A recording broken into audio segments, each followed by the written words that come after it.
Hi friends, வணக்கம். தேங்காய் பால் சாதம் செய்யலான்னு இருக்கேன்.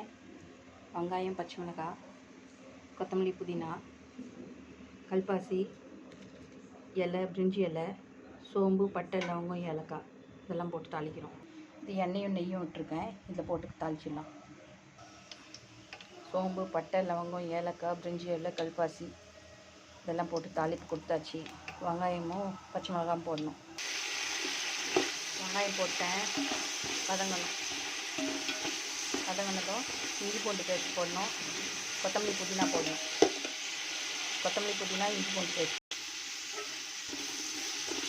ஆனியன் நல்லா வதங்கிடுச்சு. இப்போது பாயில் பண்ணி வச்ச உருளைக்கிழங்கு, கேரட்டு, பீன்ஸு போட்டுக்கலாம். அதில் ஏன்னா இது ஹோம் கேர் பண்ணுறது. பாட்டி தாத்தாலாம் சாப்பிடுவாங்க. அவங்களுக்கு நறுக்குன்னு இருந்தால் அவங்களால சாப்பிட முடியாது.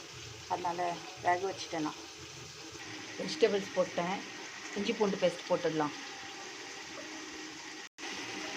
இஞ்சி பூண்டு பேஸ்ட்டு போட்டேன். இப்போ நல்லா வதக்கணும், பச்சை வாசனை போக.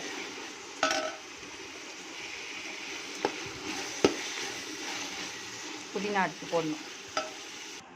தேங்காய் பால் எடுத்து வச்சுருக்கேன். இப்போ இதில் கொட்டிடணும். பாருங்கள், வெஜிடபிள்ஸோட தேங்காய் பால் கொட்டியாச்சு. இது தேவையான உப்பெல்லாம் போட்டுட்டோம். மூடி வச்சிடலாம். தண்ணி கொதி வந்ததும் அரிசி போட்டுடலாம். தேங்காய் பால் கொதி வருது, அரிசி போட்டுடலாம். நம்ம தேங்காய் பால் ரைஸ்க்கு அரிசி போட்டுடலாம். அரிசி போட்டுட்டேன். இது வெந்துடுச்சுன்னா மேலே முடிஞ்சுது. இது ஹோம் கேருக்கு, பாட்டி தாத்தாங்களுக்கு. அதனால் அவங்க கொஞ்சம் குழைய தான் கேட்டாங்க சாதம். தேங்காய் பால் சாதம் ரெடி ஃப்ரெண்ட்ஸ். இதுக்கு தொட்டுக்க ஒயிட் குருமா, வெஜ்ஜி குருமா.